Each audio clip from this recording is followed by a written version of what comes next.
Assalamualaikum warahmatullahi wabarakatuh. Perkenalkan, nama saya Wiwin Safira Aprilia. Saya dari Prodi PG PAUD. Di sini saya akan menjelaskan tentang perumusan sejarah Pancasila. 1. Pancasila dalam konteks sejarah bangsa. Pada zaman kuno, sejak adanya kerajaan-kerajaan di Nusantara, masuknya agama Hindu, Buddha, di Islam, unsur-unsur Pancasila sudah ada di masyarakat, yaitu terkait dengan sistem kepercayaan. 2. Zaman kolonial, masuknya Belanda, VOC 1602, perlawanan rakyat abad 17 sampai 19 bersifat kedaerahan dan lokal sehingga mudah dipatahkan. Proklamasi 17 Agustus 1945, penetapan Pancasila dalam Undang-Undang 1945, sidang PPKI tanggal 18 Agustus 1945. Pembentukan BPUPKI, Jepang memberi janji kepada Indonesia bahwa akan diberi merdeka pada tanggal 24 Agustus 1945.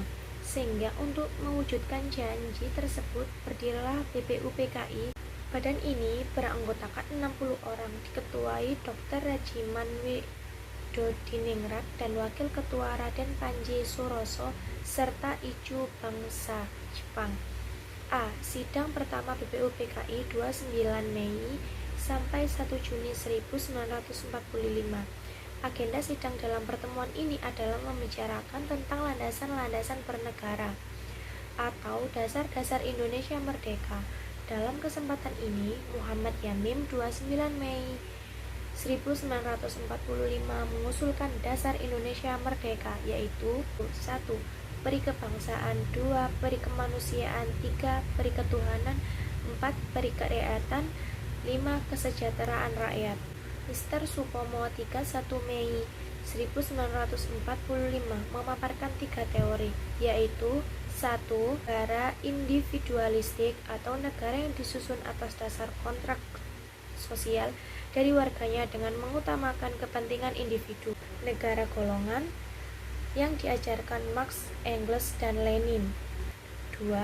Negara integralistik, yaitu negara tidak boleh memihak pada salah satu golongan, tetapi berdiri di atas semua kepentingan. Dalam hal ini, Supomo menolak negara individualistik dan negara golongan, namun mengusulkan negara integralistik, negara persatuan, yaitu negara satu untuk semua orang.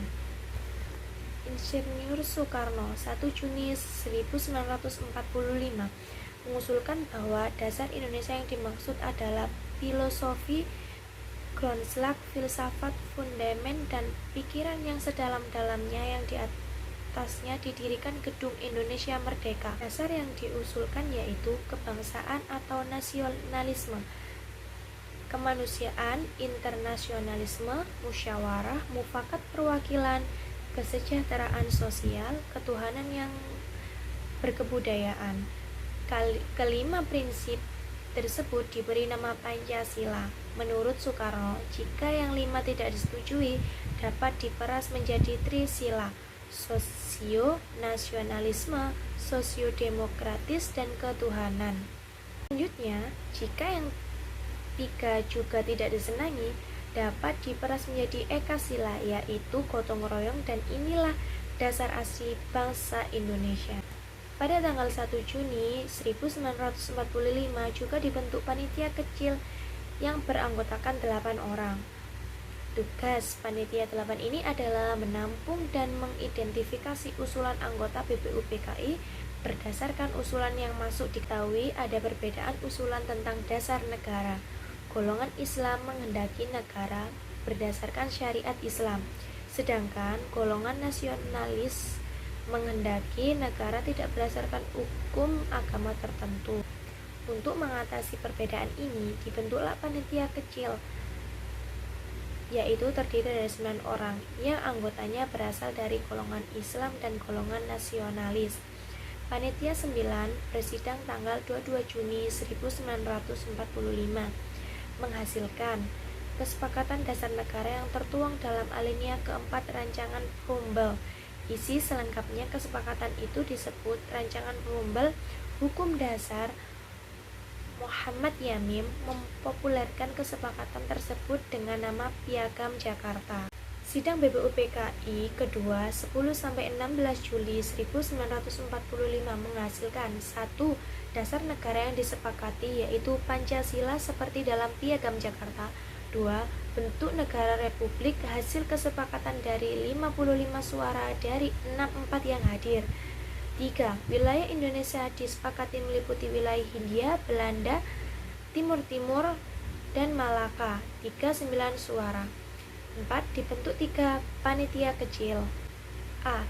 Panitia Perancangan Undang-Undang Dasar diketuai Insinyur Soekarno.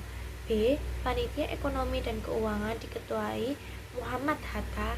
C. Panitia Pembelaan Tanah Air diketuai Ati Kusno Jokorosojoso.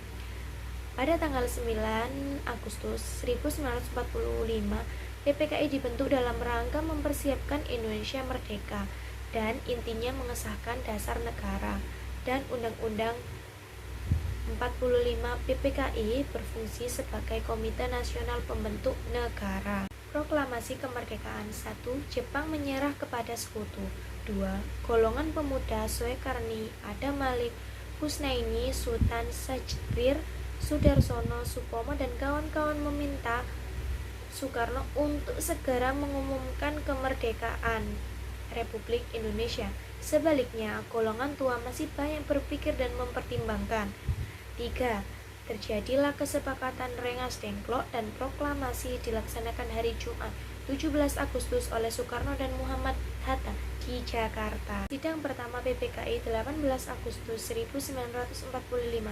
1. Sore hari setelah proklamasi datang Opsir Jepang ke rumah Bung Hatta menyampaikan keberatan wakil Indonesia bagian timur terhadap 7 kata dalam sila Piagam Jakarta. 2. Sebelum sidang, Bung Hatta menemui wakil-wakil Islam. Akhirnya disepakati untuk menghilangkan 7 kata tersebut. 3. Mengesahkan Undang-Undang Dasar 1945. 4. Menetapkan Insinyur Soekarno menjadi presiden dan Muhammad Hatta menjadi wakilnya. 5. Membentuk Komite Nasional Indonesia Pusat yang bertugas mendampingi presiden dan wakil presiden sampai terbentuk MPR dan DPR. Sekian penjelasan saya. Kurang lebihnya mohon maaf. Wassalamualaikum warahmatullahi wabarakatuh.